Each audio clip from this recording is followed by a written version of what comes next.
আচ্ছা ভাবুন, সাফল্যের মুকুটে জুড়েছে একের পর এক স্বীকৃতির পালক। কার কথা বলছি, কিসের কথা বলছি? গত বছরই কেন্দ্রীয় শিক্ষামন্ত্রকের বিশ্ববিদ্যালয় ক্যাটাগরি র্যাঙ্কিংয়ে দেশের মধ্যে 4th পজিশনে জায়গা করে নিয়েছে যাদবপুর বিশ্ববিদ্যালয়। সেখানেই কিনা পড়ুয়া মৃত্যু, র্যাগিং, ক্যাম্পাসে মাদকের রমরমা, এমন গুরুতর অভিযোগ বারবার মাথাচাড়া দিচ্ছে। গত বছরের অগস্ট মাস আপনাদের মনে আছে, এক স্বপ্নের মৃত্যু হয়েছিল সেখানে।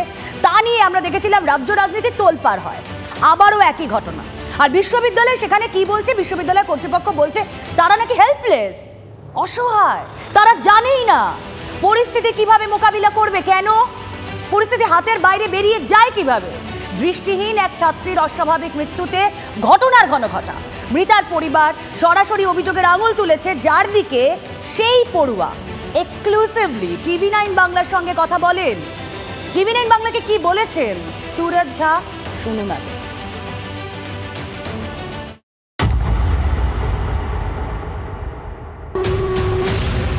র্যাগিংয়ের শিকার হয়ে এক ছাত্রের মৃত্যু ঘিরে গত বছর তোলপাড় হয়েছিল যাদবপুর বিশ্ববিদ্যালয়। পড়ুয়ার মৃত্যুর পরও হুঁশ ফেরেনি। যাদবপুর বিশ্ববিদ্যালয়ে পড়ুয়ার মৃত্যুতে মাথাচাড়া দিয়েছে বিতর্ক। দৃষ্টিহীন ছাত্রীর অস্বাভাবিক মৃত্যুতে নাম জড়িয়ে যায় বিশ্ববিদ্যালয়ের এক ছাত্র এবং এক গবেষকের। ছাত্রীর বাবা মা বারবারই অভিযোগ করছেন সুরজ ঝা ও পাপ্পু সিং গান্ধী নামে দুজন লাগাতার মানসিক এবং শারীরিক নির্যাতন চালিয়ে যায় ওই ছাত্রীর ওপর। তার জেরেই আত্মহত্যা করেছেন বিশ্ববিদ্যালয়ের ইংরেজি বিভাগের 2য় বর্ষের ওই ছাত্রী। যদিও কোনো অভিযোগই মানতে নারাজ সুরজ। এক্সক্লুসিভলি TV9 বাংলাকে তিনি কি বলেছেন দেখুন। এই যে ছাত্রীর পরিবারের তরফ থেকে তোমার বিরুদ্ধে অভিযোগ, এখানে তোমার কি বলার? তদন্ত হোক, আমি চাইবো তদন্ত হোক। আমার কিন্তু ওর সঙ্গে ট্রু রিলেশনশিপই ছিল। ওর একটা ক্রনিক্যাল ডিসঅর্ডার আছে আর কি। ও এরকম কথা বলতোই আর কি, মাঝে মাঝে অসংলগ্ন কথা বলতো। সেটা তদন্ত হলেই নিশ্চয়ই এটা প্রকাশিত হবে। আমি কোনো দিক থেকে কোনোভাবে সুইসাইডে প্রভোগ করিনি। আমার ওর প্রতি যেটা ছিল সেটা ট্রু লাভ। শুনলেন তো, বিশেষভাবে সক্ষম সুরজ ঝার দাবি তার সঙ্গে প্রেমের সম্পর্ক ছিল ওই দৃষ্টিহীন ছাত্রী। কিন্তু ছাত্রীর পরিবারের দাবি নিছকই বন্ধু ছিলেন তারা। যাদবপুর ক্যাম্পাসে মাদক সেবনের অভিযোগ নতুন নয়। মৃতার পরিবারের অভিযোগ তাদের মেয়েকে জোর করে মাদক খাওয়ানোর চেষ্টা হয়, কিন্তু মেয়ের লেখাপড়ার কারণে বিশ্ববিদ্যালয়ের কাছে নালিশ জানাতে সাহস পাননি তারা। মালবাজার থানা ও যাদবপুর বিশ্ববিদ্যালয়ে লিখিত অভিযোগ দায়ের করেছিল মৃতের পরিবার। তদন্ত নিয়ে আরও একবার প্রশ্ন তোলেন ছাত্রীর বাবা মা। বিশ্ববিদ্যালয়ের ভূমিকা নিয়েও অসন্তুষ্ট মৃতের পরিবার। র্যাগিং, পড়ুয়া মৃত্যু নিয়ে বিতর্ক যাদবপুর বিশ্ববিদ্যালয়ে নতুন নয়। তাহলে কেন ক্যাম্পাসে বারবার এ ধরনের ঘটনা ঘটছে? এগুলোকে আমরা আটকাতে পারছি না। বারবার যাদবপুরে এরকম দুর্ভাগ্যজনক ঘটনা ঘটছে। এতে মানে আমাদের কি আর বলবো, আমরা মর্মাহত এবং আমরা খুব লজ্জিত যে কিভাবে এটাকে আমরা কন্ট্রোল করতে পারি। এটার বিষয়ে আমাদের আলোচনা করতে হবে, যদি কিছুটা অন্তত সুরাহা হয়। বিশ্ববিদ্যালয় কর্তৃপক্ষ, ছাত্র ও শিক্ষক সংগঠনের ভূমিকা নিয়ে প্রশ্ন তুলে দিলেন অপসারিত উপাচার্য বুদ্ধদেব সাউ। বুঝতে পারছেন না কেন?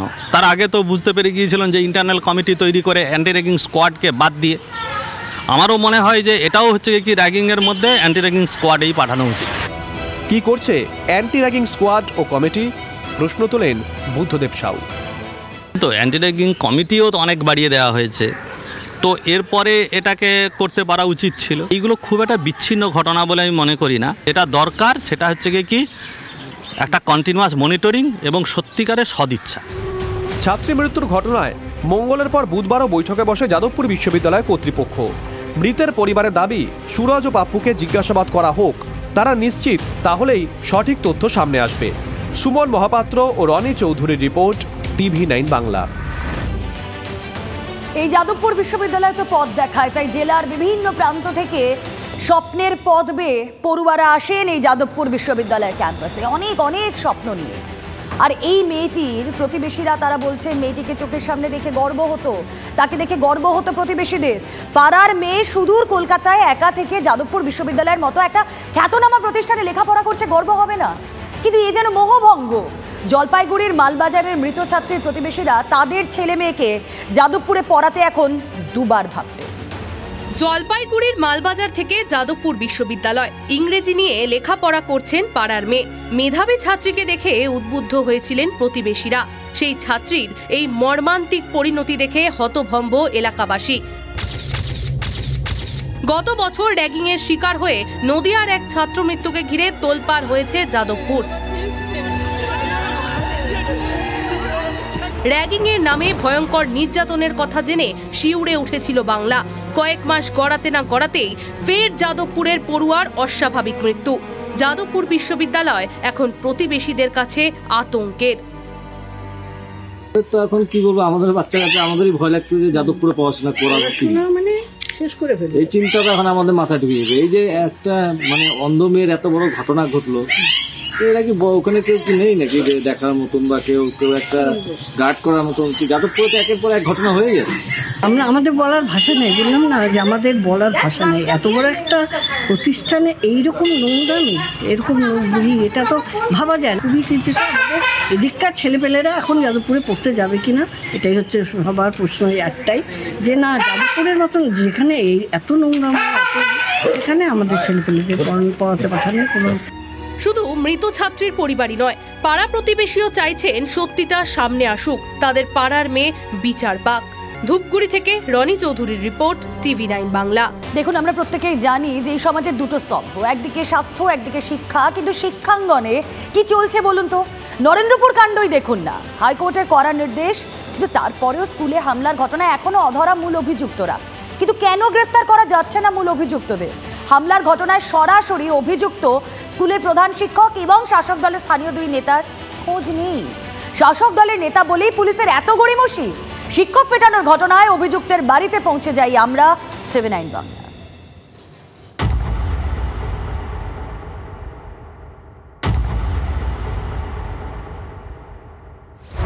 নরেন্দ্রপুরে স্কুলের মধ্যে ঢুকে শিক্ষকদের উপর হামলার ঘটনায় শিউরে উঠেছিল গোটা বাংলা। তারপর কেটে গেছে প্রায় 4 দিন। এখনো থমথমে বলরামপুর মনমথনাথ বিদ্যা মন্দির। সেদিনের কথা ভেবে আতঙ্কিত হয়ে পড়ছেন শিক্ষক শিক্ষিকারা। বাচ্চারা রয়েছে, এদের সঙ্গেই আমরা ছিলাম এবং এরা খুবই আতঙ্কে ছিল সেদিন। সেটা যত্নসী কান্নাকাটি করছে। আমি জোর করে বললাম যে কাঁদিস না, কারণ কাঁদলে যদি সেই আওয়াজটা বাইরে যায় তাহলে কিন্তু যারা আক্রমণ করছে, আক্রমণকারীটা আমাদের উপর আরও হামলা চালাতে পারে। আমরা এখনো বিধ্বস্ত, এখনো আতঙ্কিত। এখন ন্যায় বিচারের আশা করছে? অবশ্যই আশা তো রাখছি। আইনি ব্যবস্থার উপর আমাদের সম্পূর্ণ আস্থা রয়েছে। তো একটা স্বাভাবিকভাবেই এরকম একটা ঘটনা ঘটেছে, স্বাভাবিক একটা আতঙ্ক সবার মধ্যেই আছে। স্টাফ রুমে ছড়িয়ে ছিটিয়ে বই খাতা, সর্বত্রই যেন একটা আতঙ্কের পরিবেশ।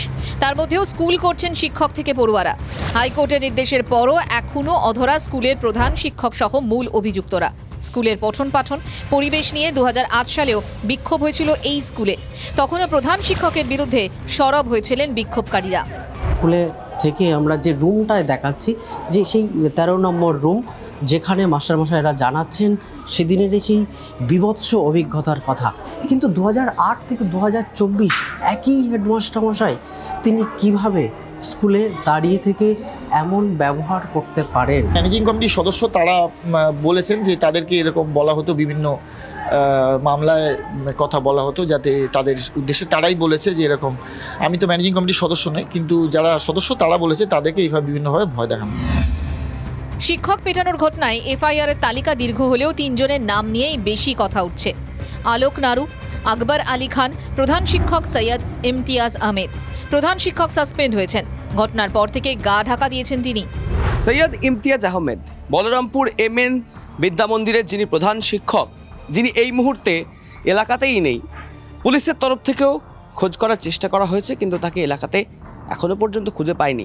সেই ইমতিয়াজ আহমেদের যে বাড়ি রয়েছে সেই বাড়িতেও আমরা এসে পৌঁছেছিলাম এবং সেই বাড়ির ভিতর থেকে তার এক ভাই তিনি বেরিয়ে আসেন এবং আমাদের সাথে কথা বলার চেষ্টা না করলেও যেটুকুনি তিনি জানান যে তিনি TV9 বাংলার প্রশ্নের উত্তরে কোনো কিছু বলতে নারাজ। স্কুলে তাণ্ডবের ঘটনায় মাত্র 4 জনকে গ্রেফতার করা হয়েছে। এজন্য আদালতের প্রশ্নের মুখে পড়তে হয় পুলিশকে। ভাইরাল হওয়া ভিডিওয়ে যে ব্যক্তি এলোপাথারি মারধর করছেন সেই প্রবীর সর্দারও পলাতক। দক্ষিণ 24 পরগনার বিষ্ণুপুরের চক বলাইবাগ গ্রামে তার বাড়িতে পৌঁছে যাই আমরা, TV9 বাংলা। দাদা বা দিদি বাড়িতে কেউ থাকলে একটু কথা বলবেন। নরেন্দ্রপুরের বলরামপুর থেকে বেশ কিছুটা দূরত্বে বিষ্ণুপুর এলাকার যে গ্রাম, যেখানে প্রবীর সর্দারের বাড়ি, যার বিরুদ্ধে মূলত এই নরেন্দ্রপুরের স্কুলের ভিতরে ঢুকে শিক্ষকদের পেটানোর অভিযোগ উঠছে, তার ঠিক বাড়ির সামনেই আমরা কিন্তু দাঁড়িয়ে রয়েছি এবং এই রাস্তা দিয়ে গেলেই তার বাড়ি তার বাড়িতে তার মা রয়েছেন, তার কন্যা রয়েছেন। আমরা তাদের সাথে কথা বলার চেষ্টা করলাম, কিন্তু তারা যেটা জানাচ্ছেন যে গত শনিবারের পর থেকে তাদের সাথে প্রবীরবাবুর আর কোনো রকম যোগাযোগ হয়নি। স্কুলে তাণ্ডবের ঘটনায় এলাকায় রাজনৈতিক চাপানোতর তুঙ্গে। তৃণমূলের সঙ্গে প্রধান শিক্ষকের কোনো একটা লেনাদেনা আছে, যে কারণে তৃণমূল সার্বিকভাবে এই ঘটনা নিয়ে নিশ্চুপ আছে। আমাদের মনে হয় তৃণমূলের সঙ্গে হয়তো প্রধান শিক্ষকের কোনো লেনাদেনা আছে। যেহেতু এরা পার্টির সদস্য, পঞ্চায়েতের মেম্বার, স্বাভাবিকভাবে তাদের সাথে ছবি থাকতেই পারে। আমরা এই কাজের সম্পূর্ণভাবে নিন্দা করছি। আতঙ্কে রয়েছেন অভিভাবকরা। সন্তানদের স্কুলে পাঠাতে ভয় পাচ্ছেন অভিভাবকরা। এটা সব থেকেই খারাপ কাজ হয়েছে। এরকম মানে একটা কাজ করে একটা শিক্ষা প্রতিষ্ঠানে কেউ যদি এসে মারধর করে, সেটা কি ভালো কাজ? বাচ্চারা দেখে কি শিখবে? সামনে মাধ্যমিক পরীক্ষা, তাদেরও তো অন্য স্কুল থেকে তারাও তো ভয় পাবে, এবার নিজেদেরও বাচ্চারাও তো ভয় পাচ্ছে আসতে। তো আমাদেরকে দিতে আসতে, মা তোমরা দিয়ে আসবে, চলো, কোথায় লোকজন কি বলবে না বলবে, এই জন্য আসতে হচ্ছে আমাদেরকে। শিক্ষক, শিক্ষিকা, পড়ুয়া থেকে অভিভাবক সবাই চাইছেন স্কুলে ফিরে আসুক সুস্থ পরিবেশ। আতঙ্ক কাটিয়ে আবার ছন্দে ফিরুক তাঁদের চেনা school. Satyajit, Aritra report, TV9 Bangla.